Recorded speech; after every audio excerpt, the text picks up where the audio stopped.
Bonjour les amis. Alors, nous sommes samedi 15. On est en Bretagne. Ça se voit, il pleut. Bon, de toute manière, les 5 glaces sont passées. Maintenant, il faut bosser. Donc, on s'y est mis. Hier, c'était la journée racine. J'ai planté mes poireaux. Donc là, il y a 2 rangées de poireaux. Ça en fait une centaine. Les poireaux, consommation par famille par an, c'est 4 kg. Pour les poireaux, il n'y a pas grand chose à faire pour le foncier, pour la terre. Il faut qu'elle soit riche, il ne faut pas que ça soit trop mouillé pour pas qu'il pourrisse. Mais bon, voilà, il n'y a pas d'entretien particulier. La technique pour préparer ces poireaux, donc là c'est des poireaux d'été, après on replantera plus tard les poireaux d'hiver. Les poireaux, vous coupez les racines à moins de 2 cm, vous laissez au-dessus du jaune 5-6 cm, vous coupez, vous prenez un bâton ou un plantoir, ça dépend de la taille de vos poireaux, mais en poireaux d'été ils sont plutôt fins, donc vous prenez un bâton, vous enfoncez de façon à ce qu'il n'y ait plus que 5 cm qui dépassent. Vous faites ça à l'œil, vous tassez votre terre, vous arrosez et puis laissez faire, ça sera tout fait. Les carottes, c'était déjà fait, on vous avait fait la vidéo, on vous avait montré. J'ai aussi planté les céleri raves, qui sont des légumes racines, contrairement aux céleri branches, qui sont des légumes feuilles. Ça se plante dimanche, donc aujourd'hui quand vous regardez la vidéo, vous pouvez planter vos céleri branches. Je vous avais fait dans le lunoscope de la dernière semaine, je vous avais dit les plantations pour 3 semaines. Allez voir la vidéo, vous saurez tout ce qu'on va planter. Aujourd'hui, nous sommes samedi 15. Qu'est-ce qu'on a planté aujourd'hui? Eh bien, c'est une journée fleurs. On a planté toutes les fleurs au milieu des pieds de tomates. Donc on a mis les tagettes. Et puis j'ai planté, je vous montre. Vous avez vu? On est dans le mandala, on a respecté ses formes. Alors ici, c'est pour les haricots rouges, pour le chili con carne, on s'est gardé ça. Cet arrondi là, ce sont tous nos choux. Il y a un grand arrondi qui va être au bout, où là-haut on fait une jachère florale avec derrière tous les haricots tarbais et tous les haricots espagnols. Ici au milieu, j'ai pas encore décidé parce qu'on a pas mal de place cette année. Et puis vous voyez, pour les choux, il faut faire attention à la pierride qui vient pondre ses petits œufs et puis qui vous amène la chenille de la pierride. Donc les choux, ils ont besoin d'être protégés par un voile anti-moustique.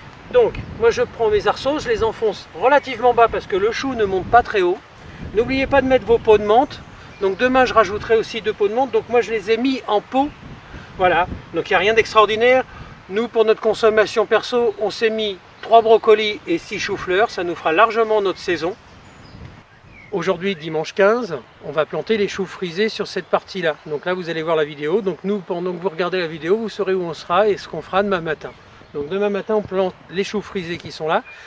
Demain, c'est aussi le jour pour pouvoir faire ces semis, parce que nous on fait de la choucroute, je vous renvoie sur notre fameuse vidéo familiale, et donc demain on va planter le chou Quintal d'Alsace.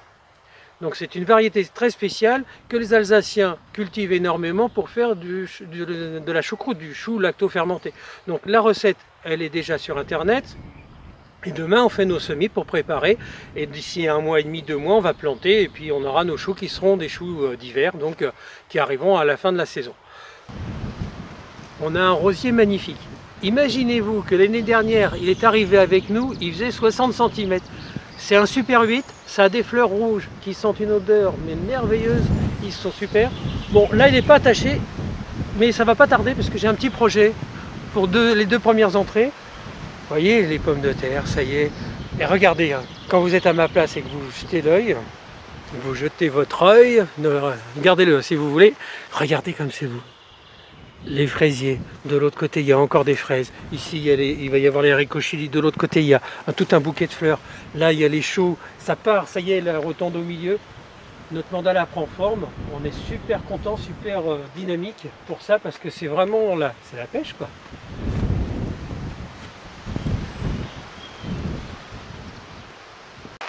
On s'est réfugié dans la serre parce qu'il y a un petit orage qui passe, on va dire. Tout le monde sait qu'on a des chats. Alors nous on a un chat un petit peu particulier, c'est quand même assez rare. Tout le monde sait qu'un chat ça attrape les campagnols, les souris, les oiseaux, ça grimpe partout. Et ben nous on a un chat terrassier. Alors on a l'habitude de le voir gratter en terre. Et ben il vient de déterrer une taupe. Alors bon on fait rien, c'est son boulot, il fait ce qu'il a à faire, donc on n'intervient pas là-dessus. Mais c'est quand même assez marrant de voir qu'un chat va déterrer une taupe pour pouvoir nous la ramener parce qu'il nous montre tout ce qu'il capture bien sûr. Voilà, donc là c'est les premiers gourmands. Qu'est-ce que ça sent bon les feuilles de tomates. C'est super bon. Voilà, c'est des tomates bio, on va avoir une... C'est la serre dont on rêvait. Et on va avoir une récolte de tomates, du moins j'espère, parce qu'on n'a pas fini la saison et elles ne sont pas encore là. Mais là cette année on s'est vraiment donné beaucoup d'atouts pour pouvoir y arriver. On a du liseron qui commence aussi, bon bah c'est la nature, il faut toujours qu'elle prenne un peu sa place. Et je voulais vous remercier. Ça, on le dit assez souvent, je le dis sur Facebook. Sur Facebook, vous pouvez me contacter quand vous voulez, je réponds à tout le monde, en général dans la journée, assez rapidement. Vous pouvez m'envoyer vos photos de jardin si vous avez des questions. Je vous conseille quand même d'avoir le livre, ça vous répond à pas mal de choses. Mais merci, merci, merci, merci pour tous ces beaux messages. En ce moment, c'est une période de fête. Sandrine vous fait des cadeaux parce qu'on a envie d'être toujours dans ce partage énorme.